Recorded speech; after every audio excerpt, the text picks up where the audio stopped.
Hello, this is Cryptolyze. I hope you are well this Saturday, February 10th, 2024. We're meeting today to obviously talk about crypto. Today we're really going to focus on the notion of a retracement. Should we and will we have a retracement before the start of the bull run, before the implementation of this halving? And yes or no, we are going to have a narrative that will be different from other years, from other cycles in which we still have indications that are giving us a narrative around BTC and how it's going to play out. Overall, we will review the general state of the market on cryptos, what will happen on the macro part, what we can expect from the macro part, and the impact that it will have on BTC. You will see that it is very interesting. We will have an answer very, very quickly in the coming months, and perhaps an opportunity to seize, and then we will talk about this narrative, which is very important, and which we will have to monitor very closely. We will start with the general state of the cycle we are currently in. As a reminder, we are preparing for the halving. We have finished the accumulation period, so classically we have in a 4-year cycle an expansion phase, which is the bull run, a saturation phase in which we have a distribution, a bear market phase, which is the fact that the bubble deflates, where we will generally have very strong downward pressure, a phase of accumulation and lateralization that we know, and a phase at the start of the bull run, which we actually recognize in this phase, in which we will have a valuation of the market, a breathing of the market, and generally we prepare the halving, and then we leave on this phase of acceleration and expansion that we experience after the halving. So that's the classic cycle that we know. And so we are currently preparing for the halving. Halving that we find here, the previous one, which was carried out on this line in 3 small points, dotted, in which we see that we are approximately in this area. We see that we always have a lateralization phase, which is more or less long before the preparation of the halving, which is a very important event. The halving in Bitcoin is approximately every 4 years, in which we will have a reduction by 2, divided by 2, directly the number of BTC which will be issued with each block. So that means that we are halving the number of BTC that will be on the market, and therefore the downward pressure exerted by BTC miners. So that's very important because we have an industry behind it. I've already addressed this notion in several videos. I'm not going to come back to it. The impact on this industry is very, very strong, but also on the circulating supply. And that I invite you to really watch the video from last Saturday. I put it at the end of this video because it is really very, very important to understand how the circulation of BTC is decreasing, and it will have an impact which is excessively positive about this bull run and why this bull run is going to be different. But here we are not going to talk about bull run. We are really talking about what is happening today, what is going to happen the following month, the month after overall, on the next 6 months before the start of this bull run, yes or no. We are going to have a form of retracement and the impact that we have historically in terms of cycles. Yes, before the halving we have forms of sell-off or lateralization, as we can see here on 2016, as we can see here on 2020, where we have this phase of retracement, of breathing of the market upstream of the halving.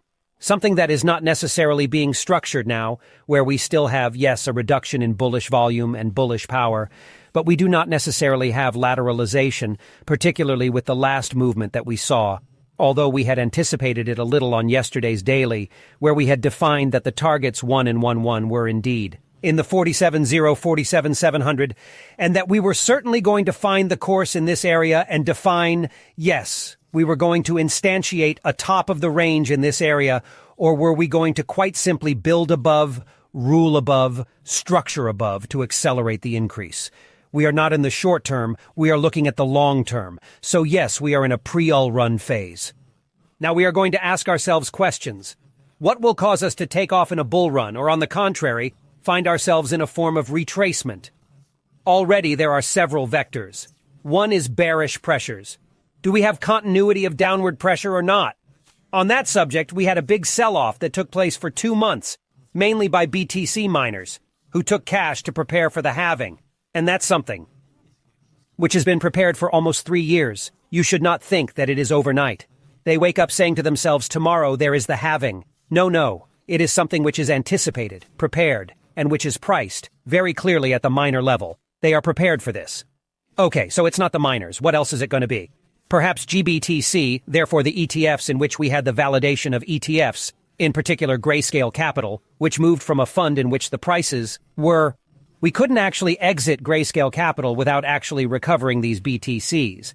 So that's that we had to sell the GBTCs, which were Grayscale's share at a discount of 10, 15, 20, 30, depending on when we did it.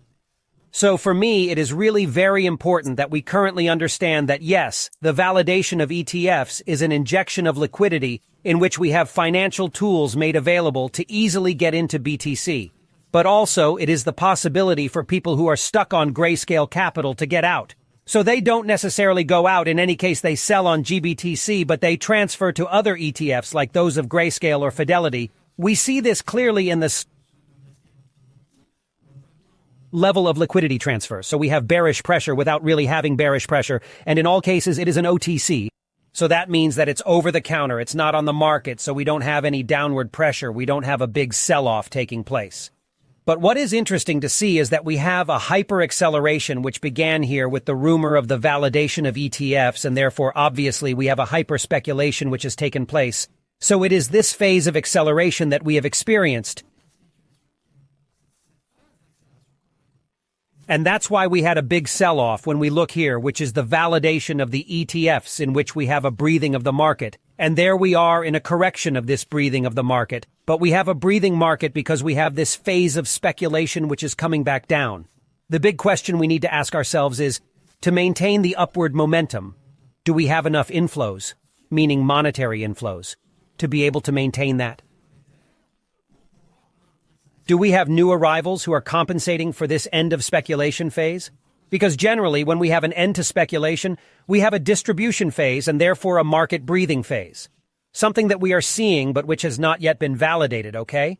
We are really in this phase. Do we get compensation with new actors coming in? Do we have new players entering through GBTC, through IBIT, through the Fidelity ETF? Yes, we have a monetary injection which is a little less than $1 billion in the first month. Is this enough to keep you going? Clearly, this is not the case. This is not the case because we know that the general value of Bitcoin, we are on something which is excessively valued, and therefore it takes a lot of inflows to be able to move the price.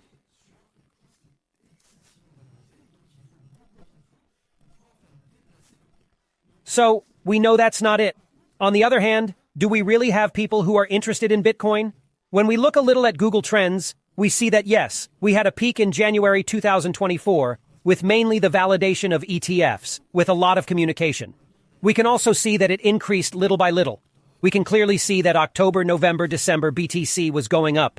We had an increase in searches, because we had a lot of communication at the different levels. ETF, I pointed out to you several times in the daily newspaper that it was very strong, and we had this notion of showing that it was going to be an explosion, that this was it. It was the advent, the arrival of institutional, on large white horses in armor, etc.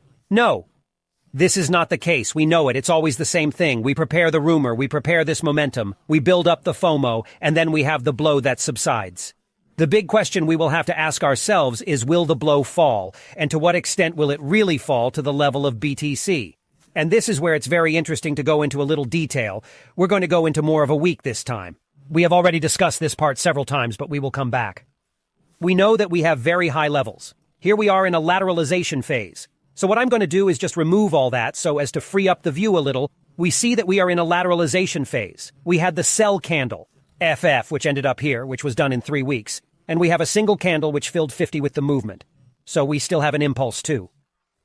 Important to take into consideration, we are in a critical level agree if we break above 48,000 and we instantiate ourselves above 48,000. That implies that we will not have a real sell. FF, that means that we have a market that is capable of structuring itself with the circulating supply that we have, which is decreasing, and the inflow which is sufficient to be able to push the market upwards. On the other hand, if we statue below and that we reintegrate, that means that in fact we can have a form of retracement which will be violent. And that's on the classic crypto part, because if we really get into the crypto part, we see that we have an overvaluation of a certain number of crypto currently, in which we have had a lot of altcoins which overvalued themselves, and with relatively few retracements, we had 10, 15. Some we had 30 retracements. But it is quite weak compared to what we are used to seeing in these cycles. And this is where the notion of fractality is important. Do we consider that all cycles are identical, or in any case always have the same trends? And are we going to prepare for this halving? The halving is in April 2024. We still have February, March, and therefore early April 2024 to see some form of retracement. And this form of retracement can be something that will be built, therefore something that can be of this style with a bearish continuity, to go and retest. Why not the 32,000, which is the level that many people are really looking for? For me, there are two levels. There is the level of 36,500 and 32,000. Are we going to be in this process, or are we going to be in a potential bullish acceleration and a flash crash and then start again at the rise? Something that we have already experienced several times on BTC, even in hyper bull run phases. Once again, these are things we are used to experiencing. Are we going to be in something like this? What can create this? And that's important to understand that yes, we have the regulatory part that can play that role. In the crypto part, is that enough? Clearly, I don't think so. I think that we could perhaps have something else in terms of macroeconomics, because we have a macroeconomics which is very interesting, which is overexposed, which is accelerating very strongly. We see it. We see that we are posting highs on the Nasdaq, on the S&P 500, on the Dow Jones. We continue to accelerate upwards on an American market which is growing very strongly, while we have rates that are very, very high. The Fed has not yet made its pivot. We know that the Fed has delayed its pivot. It will not be carried out in March. It will certainly be carried out in June.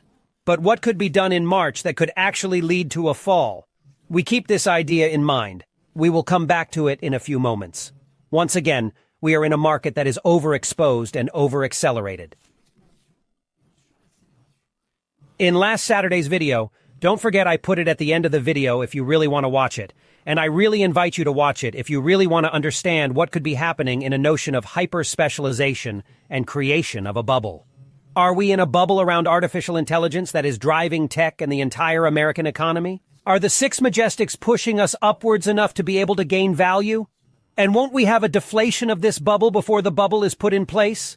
Something that I strongly believe and which will take place through a key element which will be the American banks, the American banking system, which for a year, I remind you, has been in perfusion with SVB.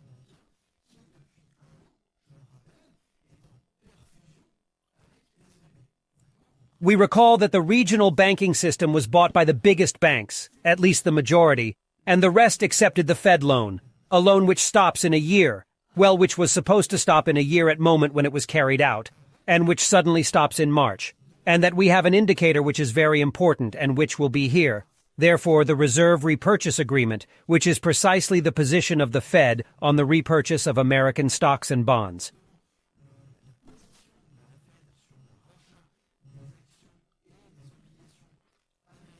So you have to understand that I have already made several videos on it over the last 6 months, but you have to understand that regional American banks have a lot of bonds that have devalued. That is, for example, a bond was worth 100 currently, it is worth 80. So that means that they have a latent loss of potentially 20 to 30, but which is latent as long as they are not obliged to sell it. It is not a loss, because we remember that. Obligations are I give 100 euros, for example, and I have a ticket instead. I keep my ticket for example, 10 years. And at the end of 10 years, I return my ticket and I will get my 100 euros back and I will recover perhaps 2-3% in the year. The yielding which is given to me therefore implied the yield and ruled which was carried out. And therefore I know that I have no loss. On the other hand, if before these 10 years I want to get rid of it, I have to sell this ticket. I have to go to a secondary market to sell it. Currently, the secondary market is horrible on everything that is good for the treasure. Before, understand that here, at the level of bounds, we are on something which is not positive at all. When we start to look a little at what is being structured, we will see that American bonds here, we are therefore on a hypervaluation, which is rather positive. So that means that there is much more interest to possess bonds or treasures now than those of a year, 10 years ago. There you have it. We have almost twice the yield as 10 years ago. So obviously people sold to buy back precisely these bond rates. That's higher that for 10 years, potentially. I can touch 4 or 5 depending on when I bought it for 10 years. So I lock in a yield of 5 for 10 years, and so that implies that there have been a lot of sales on the secondary market of old bounds And all those who are stuck with, in this case, they are negative on paper as much that it's not sold, it's not lost, that's for sure. But on the other hand, if there is ever a bank run, so what happened on SVB mainly, people who want to get their money back, in this case, they will have to sell, they will have to collect the loss and pass a certain level of loss. They will be unable to ensure withdrawals, and therefore they will cease payment, and therefore there we will find ourselves in the classic cases that we have known with SVB, Signature, etc., etc. We said that it was crypto banks, that it was because of crypto, but it is totally false. The American banking system at the moment is bankrupt on the regional part because there are many which are not cutlery. We have shapes. Insurance companies which are there for that, but the majority have not taken out this insurance, therefore are in loss. And that is why we end up with an injection of liquidity from the Fed, which took the form of loan, which ends in March. And so there we are going to play a really worrying form of pressure, which will certainly take place in the weeks and months which arrive on the macroeconomic part, with potentially a form of pseudo-fear which will be put in place. And so a pressure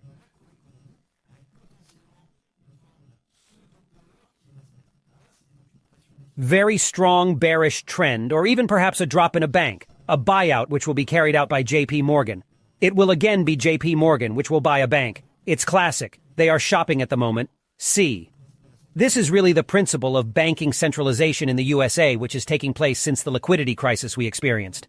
And concretely, how is this characterized? It's going to be a drop-off from the SP 500, a little less than the NASDAQ, but really from the SP 500. We'll go here. If we're going to look at the SPX, I think we'll go back on key levels here. Either we're going to retest the 4,700 part, or we're going to look a little further down. Why not in this 4,600 area before leaving again? Because we will start again. We will have the Fed, which will press the money printing button. Fed, which perhaps will make an anticipated pivot because of that, or will extend the notion of loan. That is, they will extend the notion of loan over 1 year, 2 years, 3 years, while waiting for, in fact, we have the pivot of the Fed, which is being put in place, a reduction in interest rates, a return of interest on bounds to 10 years, which was at levels perhaps at 2, something like that, which will become interesting again with a restabilization of the Treasury bond market, and therefore behind. A reduction in latent losses, and that we will have a monetary injection, or in any case a stabilization like that, and the implementation of the pivot. What does that mean? That means that we are going to start again over a period that will be fast, very fast, and therefore that means that we will have an interest in stocks. We will have an interest in crypto assets, and therefore we would start again at the rise. And so there we would start again with something which will be really positive. And the question that must be asked is, will the impact of the macro be sufficient for BTC to return to the levels that we talked about earlier? Therefore the levels of 32,000 or even a little lower. Are we going to do 36,500? Are we going to look lower?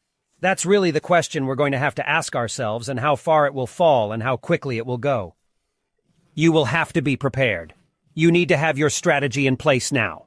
Strategy which takes into consideration the fact that there is no stall, that we continue to push or that we lateralize, and strategy which takes into consideration that we have a stall at 36,500, that we has a stall at 32,000, and whether it's excessively fast or not. You have to be ready. Everything has to be structured. And that's why there is always my investment guide available, which is free, in which I explain to you how to manage these situations, how to manage purchases, how to manage sales. It's in comments and descriptions. It's free. And it actually gives you a good way to be able to build an investment strategy so that you are ready for these eventualities. Again, remember, the point is not to be right. It's to be prepared to be wrong. Being right is easy. It implies that you are prepared, that you have considered this part, that it is something into which you have planned. On the other hand, are you ready? To be wrong, are you ready? If you think there is a retracement, is there no retracement? And if you think that there is no retracement, precisely, there is going to be a retracement. And how will you be able to seize this opportunity? Because clearly, on BTC, we are going to suffer. But on altcoins, we are also going to take a big hit, which will be twice as high as approximately the level of BTC. And there, we will have to target those who have already outperformed, those who have already really outperformed here. All these will continue to have an outperformance behind, and we will have entry prices which will be interesting. So yes, I agree, maybe the entry price will be less attractive than if you bought it at the beginning of last year. But we must not get into this dynamic. The reflection is not there. Currently, we are at a moment where we know that the pre-accumulation zone is over. We are in a pre-ULLRUN phase. This is an interesting time to structure positions. Same. I'm just taking an example that's really far away at the level of the SP 500. If I bought here, is it that serious? A little later it was positive. In fact, I simply continued to push. And saying I only buy on very big retracements doesn't work. Here, if you are interested in an asset, you must be able to structure your exposure according to its strategy, taking into consideration that it goes lower, that it continues to grow, and precisely not asking the question too systematically. Well, it's too expensive. It's never going to go higher. No, it is wrong. At that time, in that area, we said to ourselves that it wasn't going to go any higher. Yes, but we are 2,800. And there we are at how many?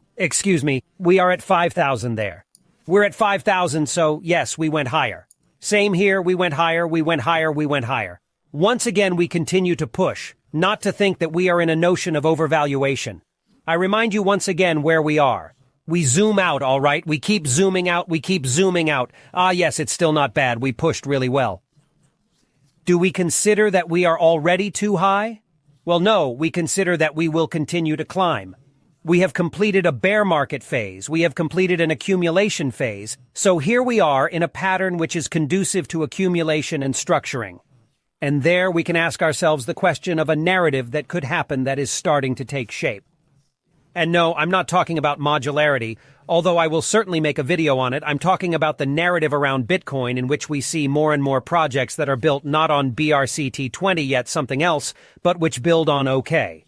And if I manage to do decentralized finance on Bitcoin, what will happen? If I manage to create a link between EVMs and Bitcoin, if I manage to transform EVMs as layer 2 of Bitcoin, and that's a narrative that we are starting to have in place. And what will be the point of this narrative on Bitcoin? What will the valuation of Bitcoin be in relation to this narrative? And I think that this could have a multiplier effect in relation to the evolution of Bitcoin just on this narrative, a bit like we experienced with Ethereum. And Ethereum would also follow, and we would have the usual liquidity cascade, that is, IRE, BTC, Ethereum, altcoin, which would be even stronger than usual because we would have an overvaluation of BTC, a decline in EVMs, and then we would start a bullish acceleration again. I think I'll make a special video for you on it, if that's what you like, what you want to see. Tell me in the comments, in the description. That way at least I know I'm putting it first. Either you say modularity or you say Bitcoin. And depending on that, I will see which one I put first in the video. I hope that in any case you liked this overall vision. Just to summarize, although you understand that the important thing is not to be right, it is above all to be prepared to be wrong. Have your strategy. Yes, we can have a retracement. You should not necessarily wait for this retracement, but you must be prepared for it in order to be able to seize the opportunity, hold what is important to hold, and precisely control your exposure so as not to be overexposed and being able to continue to expose yourself. If we ever have great opportunities that come along, and if they don't, know how to react to rebuild or continue to build our exposure. I hope you liked this video. If so, don't forget to leave me a like and a little comment. It supports the work that I do, and it always makes me very happy to read you. And we will see you soon for a new video.